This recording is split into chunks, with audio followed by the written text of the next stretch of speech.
Good morning, friends. We are on chapter 8, in the house of the Tisroc. "Oh, my father, and oh, the delight of my eyes," began the young man, muttering the words very quickly and sulkily, and not at all as if the Tisroc were the delight of his eyes. "May you live forever, but you have utterly destroyed me. If you had given me the swiftest of the galleys at sunrise, when I first saw that the ship of the accursed barbarians was gone from her place, I would perhaps have overtaken them. But you persuaded me to send first and see if they had not merely moved round the point into better anchorage.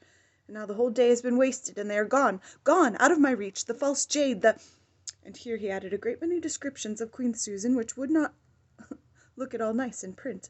For of course this young man was Prince Rabadash, and of course the false jade was Susan of Narnia. "Compose yourself, O my son," said the Tisroc, "for the departure of guests makes a wound that is easily healed in the heart of a judicious host." "But I want her," cried the prince. "I must have her. I shall die if I do not get her. False, proud, black-hearted daughter of a dog that she is. I cannot sleep, and my food has no savor, and my eyes are darkened because of her beauty. I must have the barbarian queen." "How well it was said by a gifted poet," observed the vizier, raising his face in a somewhat dusty condition from the carpet, "that deep draughts from the fountain of reason are desirable in order to extinguish the fire of youthful love." This seemed to exasperate the prince. "Dog!" he shouted, directing a series of well-aimed kicks at the hindquarters of the vizier. "Do not dare to quote the poets at me. I have had maxims and verses flung at me all day, and I can endure them no more." I am afraid Aravis did not feel at all sorry for the vizier. The Tisroc was apparently sunk in thought, and when, after a long pause, he noticed what was happening, he said tranquilly, "My son, by all means desist from kicking the venerable and enlightened vizier, for as a costly jewel retains its value even if hidden in a dunghill, so old age and discretion are to be respected, even in the vile persons of our subjects. Desist, therefore, and tell us what you desire and propose." "I desire and propose, O my father," said Rabadash, "that you immediately call out your invincible armies and invade the thrice accursed land of Narnia, and waste it with fire and sword, and add it to your illimitable empire, killing their high king and all his blood, except the Queen Susan. For I must have her as my wife, though she shall learn a sharp lesson first." "Understand, O my son," said the Tisroc, "that no words you can speak will move me to open war against Narnia." "If you were not my father, O ever-living Tisroc," said the prince, grinding his teeth, "I should say that was the word of a coward." "And if you were not my son, O most inflammable Rabadash," replied his father, "your life would be short and your death slow when you had said that." The cool, placid voice in which he spoke these words made Aravis's blood run cold. "But, O my father," said the prince, this time in a much more respectful voice, "why should we think twice about punishing Narnia any more than about hanging an idle slave or sending a worn-out horse to be made into dog's meat? It is not the fourth size of one of your least provinces. 1,000 spears could conquer it in 5 weeks. It is an unseemly blot on the skirts of your empire." "Most undoubtedly," said the Tisroc. "These little barbarian countries that call themselves free, which is as much to say idle, disordered, and unprofitable, are hateful to the gods and to all persons of discernment. Then why have we suffered such a land as Narnia to remain thus long unsubdued?" "Know, O enlightened prince," said the Grand Vizier, that until the year in which your exalted father began his salutary and unending reign, the land of Narnia was covered with ice and snow, and was moreover ruled by a most powerful enchantress." "This I know very well, O loquacious vizier," answered the prince, "but I know also that the enchantress is dead, and the ice and snow have vanished, so that Narnia is now wholesome, fruitful, and delicious. And this change, O most learned prince, has doubtless been brought to pass by the powerful incantations of those wicked persons who now call themselves kings and queens of Narnia." "I am rather of the opinion," said Rabadash, "that it has come about by the alteration of the stars and the operation of natural causes." "All this," said the Tisroc, "is a question for the disputations of learned men.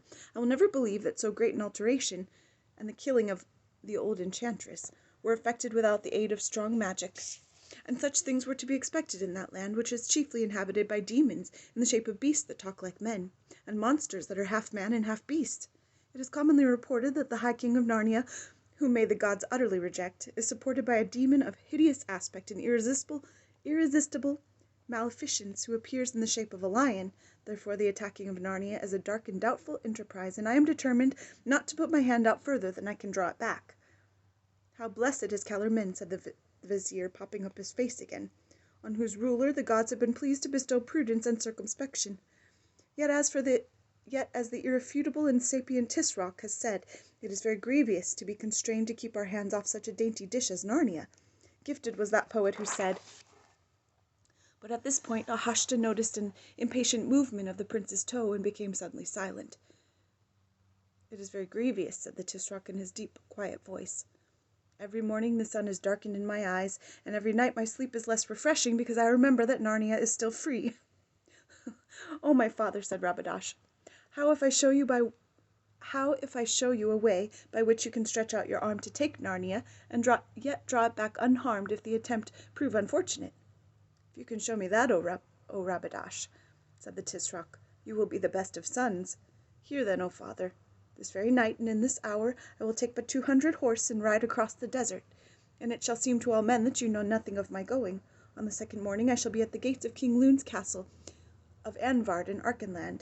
They are at peace with us and unprepared, and I shall take Anvard before they have bestirred themselves. Then I will ride through the pass above Anvard, and down through Narnia to Cair Paravel. The High King will not be there. When I left them he was already preparing a raid against the giants in his northern border. I shall find Cair Paravel, most likely with open gates, and ride in. I shall exercise prudence and courtesy and spill as little Narnian blood as I can.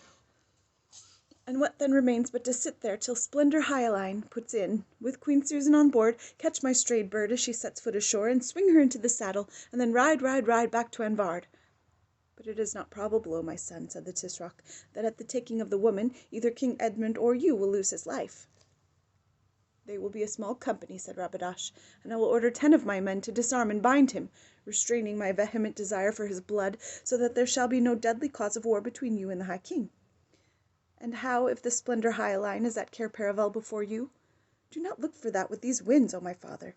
And lastly, O my resourceful son, said the Tisroc, you have made clear how all this might give you the barbarian woman, but not how it helps me to overthrowing Narnia. O my father, can it have escaped you that though I and my horsemen will come and go through Narnia like an arrow from a bow, yet we shall have Anvard forever?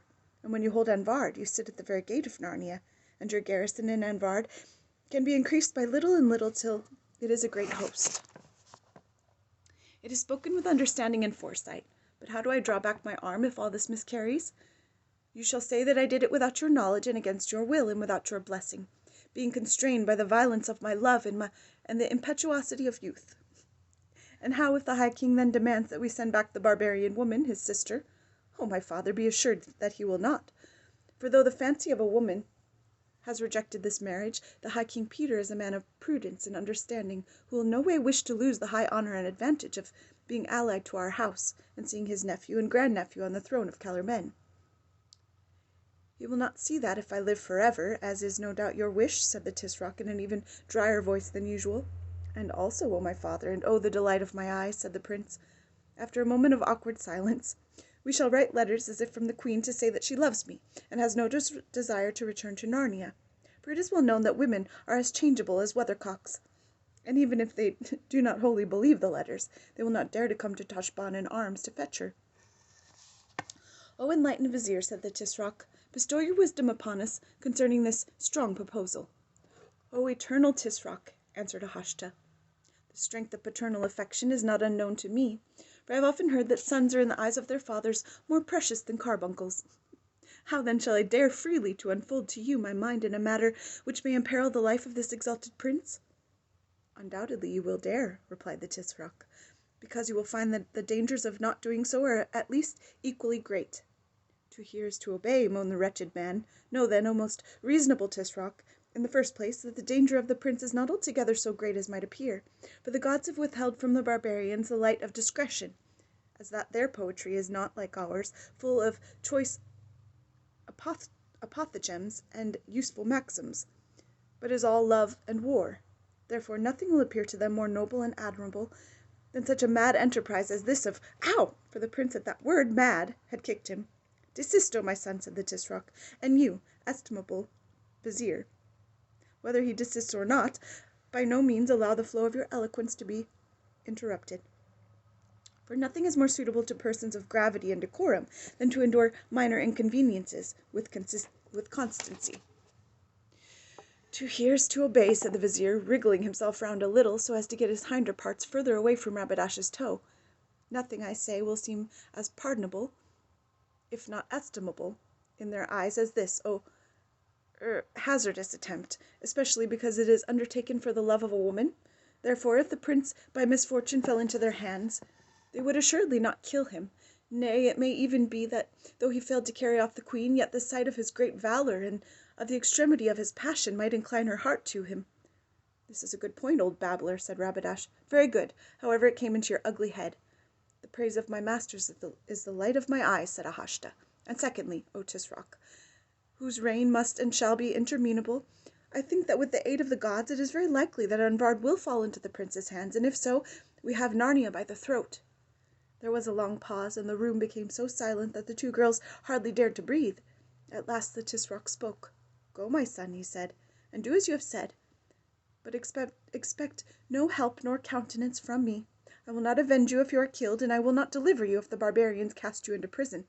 And if, either in success or failure, you shed a drop more than you need of Narnian noble blood, and open war arises from it, my favour will never fall upon you again, and your next brother shall have your place in Kellermen. Now go, be swift, secret, and fortunate. May the strength of Tosh the inexorable and irresistible be in your sword and lance." "To hear is to obey," cried Rabadash, and after kneeling for a moment to kiss his father's hands, he rushed from the room. Greatly to the disappointment of Aravis, who was now horribly cramped, the Tisroc and the vizier remained. "O vizier," said the Tisroc, "it is certain that no living soul knows of this council we three have held here tonight." "O my master," said Ahashta, "it is not possible that any should know.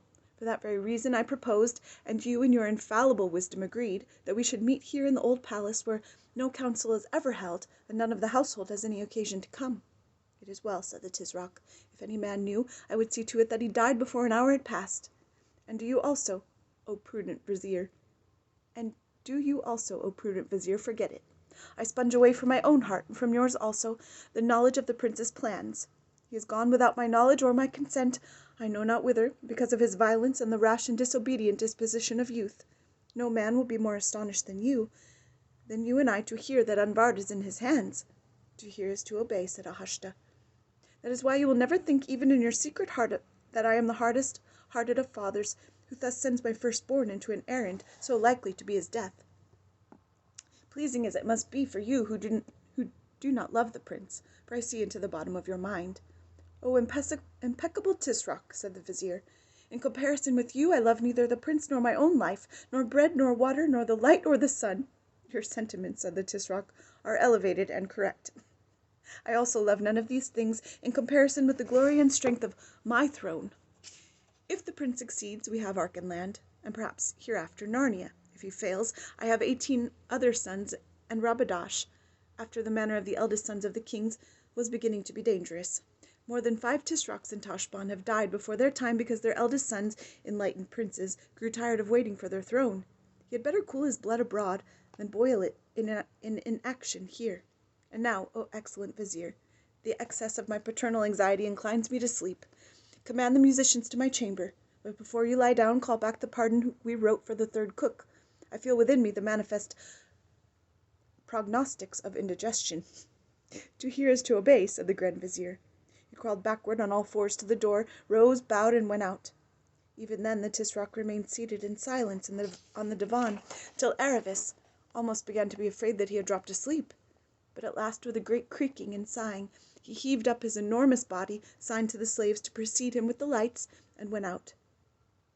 The door closed behind him. The room was once more totally dark, and the two girls could breathe freely again. Have a good day, friends.